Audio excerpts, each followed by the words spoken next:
Hello and welcome to another Left Seat Culture video. My name is Dale and this is the last video from my PPL Ground School Archive series. This one is Principles of Flight. It was the final exam I had to take for my ground school. So as usual in this video I talked to you about my experience with the exam, what my approach was for the revision, kind of any tips, tricks, notable things that I kind of thought stood out in my memory to hopefully make a success of the exam. And yeah, over to past me. I think it was towards the end of 2022 now that I wrapped up this final exam, ready for the skills test.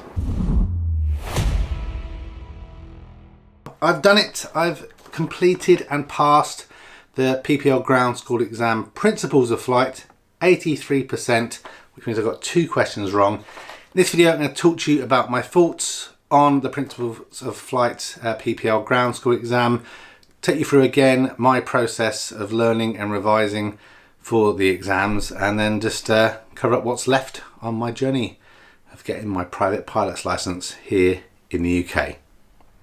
So thanks for joining me on my PPL journey to get my private pilot's license here in the UK with the Civil Aviation Authority. If you don't subscribe to this channel already, please consider subscribing. Also consider checking out my other social media channels. Most preferably is Instagram, where I share what's happening in between videos. But yes, Principles of Flight, it is done. This was my last ground school exam that I need to do, so I'm completely done. If you're not aware, from when you start and take your first ground school exam, even if you don't pass it, it starts an 18-month timer, and I had to get all of my exams done by the end of May 2023. So Principles of Flight was the last one that I had to do, and I took that this week, and as I mentioned in the intro, I passed it with 83%.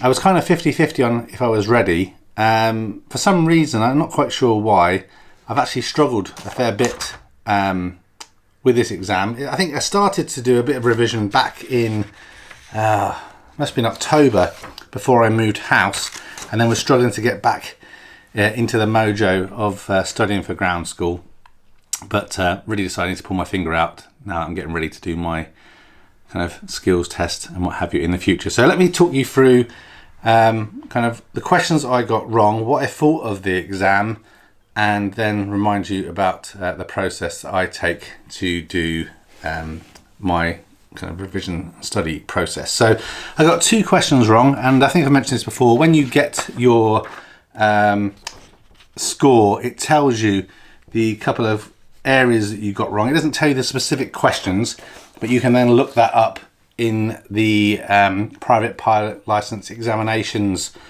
piece. So the first area I got wrong was 081.02.01.03, and that relates to coefficients. So 01, I think it's 0, is it coefficients? 08.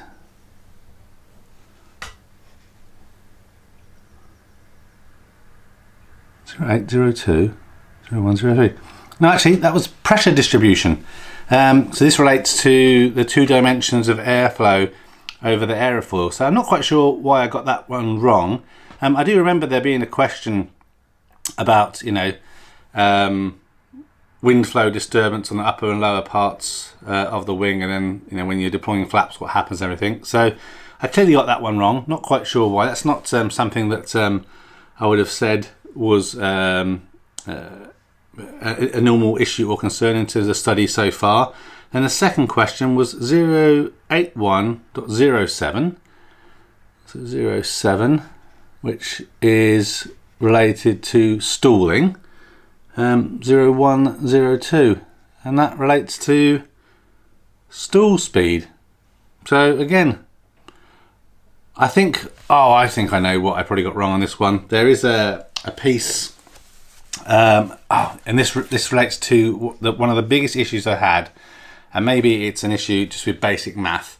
So there is a calculation you do for stalling speeds based on the speed that you're going, your altitude and everything, and it means that you take a certain number divided by the cosine or cosine, so INE of the either the speed you're going or the angle or something, and you have to take the square root of something. And I think I'm okay. Basic maths, good.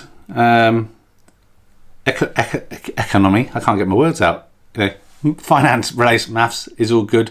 Just really struggled to get my head around this one. But to be fair, I think it was Nigel Wilson from the EasyPPL ground school. He did exchange various emails with me to help me understand this, but I guess it just didn't stick in my brain. So when I came to do the questions, I clearly got that one wrong. So that links in to again how I study, what my study process is, and then we'll kind of link into what I think about the exam as well. So as mentioned many times before, I still recommend it. EasyPPL Ground School. There's a link in the description. You can put my name in there as a referrer. That'd be great. I don't think anyone's ever referred me before, so maybe you'll be the first one. But that is where I basically concentrate all my time to go through all their great presentation slides to cover the detail of what the subject matter is. Go through their little tests as you go through those PowerPoint materials, and then at the end I basically just hammer the kind of full final test. Just keep doing that multiple times and taking my notes. I used to use some of the Pooley's books. I bought some old ones when I first started my kind of private pilot license journey over a year ago, and this is the old aeroplane technical manual.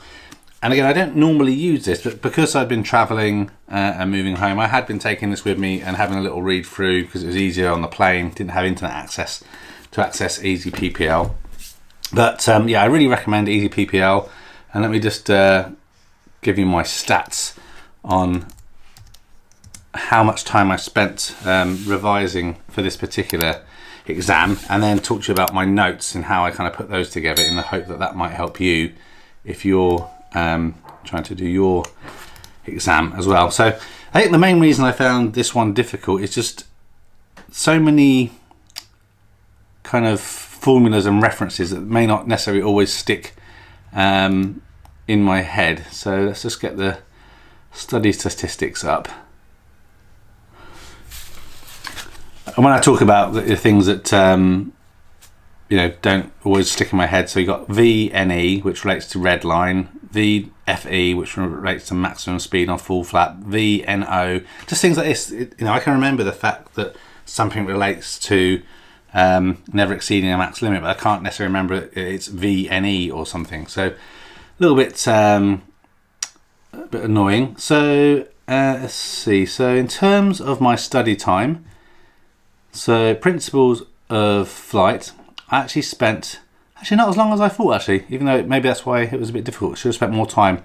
Spent 5 hours, 33 minutes and 55 seconds doing the online study, going through all the course slides and everything. And then I spent 4 hours and 33 minutes doing the tests and exams. So I spent a total of 10 hours and 7 minutes doing the exam stuff and then putting my notes together and kind of retesting. So that's actually not my lowest, but it's up there with some of the higher ones. But as I mentioned, what I do is after I've gone through those course material, I go to the final exams and just keep on re-sitting them. Obviously, with the exams now in the UK, it's multiple choice, but there's a massive bank because it's all digital now. It's not on a piece of paper. So I think one of the criticisms in the past was that people just learn the paper bank, and then as opposed to kind of gaining a massive knowledge of what they're doing. So what I do is I obviously go through all the material, take an exam, and then see what answers I got right, what answers I got wrong.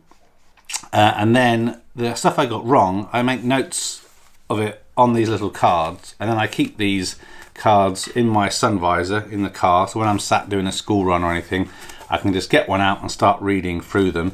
And so I used both sides just like this, and I had 5 altogether with hardly anything on the back. So I just make a note basically of what I got wrong and then what the answer was, and then you click on the bottom in EasyPPL and there's a little explanation piece that gives you a bit more clarity on kind of why the answer is the answer, as opposed to just saying, oh, the answer was B. You know, it builds you the knowledge, because for me that's what you want. Obviously you want to pass the exam, but you do want to build the knowledge. I do think a lot of the content in the exams may or may not be used again. I'm not too sure. One of the things that is good about EasyPPL, the language they use for the questions is very similar to what the CAA use, but the CAA do kind of change things around just a little bit. And if I flash it up on the screen so that you can see kind of the variance I had with the exams. Like I said, I wasn't necessarily going to take the exam this week. I just thought, well, I had some time, so I'd give it a punt, and if I got it wrong I could retake it. But actually what I found is normally the EasyPPL questions are harder than the actual CAA ones, and I actually thought the CAA ones were harder than EasyPPL this time. It may be just because they word things differently, but you can see here, first attempt I ever had at the final exam, I got 65%. Not that great, but better than the next one, which was 30%. Then I got 45, then 55, then 65, then dropped down again to 35. And that's kind of where then I was moving house, and I just started to read the book, because clearly I wasn't getting all the knowledge I needed. And then we're getting 85, 95, 85, 75, 80. So I thought, oh, we'll be good to go. And again, some of these things that I've made in my notes are sometimes very basic. It's just when I'm trying to get my head around everything, I'll sometimes get confused or what have you. So I'm going to show you on the screen the type of things that I'm doing in terms of the notes. And again, you can pause and read through them if that is of help. In the past, I've kind of just spoke about what I've written on there, but I don't think that necessarily helps people. You might not be able to read my terrible handwriting either, but it just gives you a rough idea of the kind of things that I was struggling with. And again, I think out of all the exams, this is the one that I made the most notes on. So clearly things that I was struggling with. And then just these last ones here.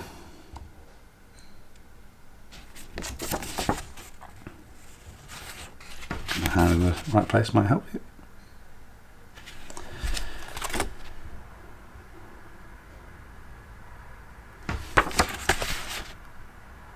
And clearly I don't have a photographic memory, because if I did, learning would be easier. But what I found with this method is things do stick in my brain a little bit more. And when I see some of the questions, I think to myself, oh yeah, I remember now.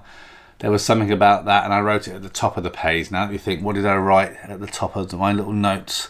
And it will then slowly come back to me. But yeah, you get 35 minutes for the exam, and I took,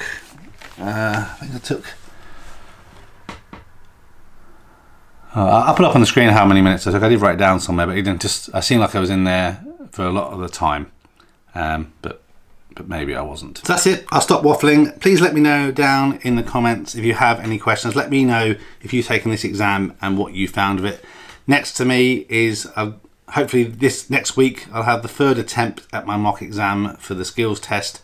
Then I'm ready. Going to do the skills test, and then separately I will do my radio license. So we're getting really close. Been delayed constantly by weather and obviously time with work and everything, but I'm making progress. Thanks very much. So I hope the video has helped. Hope this whole little series has helped in terms of preparing you for your PPL ground school. Let me know how you got on with Principles of Flight. If you haven't done already, consider joining the Less Seat Culture Discord group. Absolutely free to join.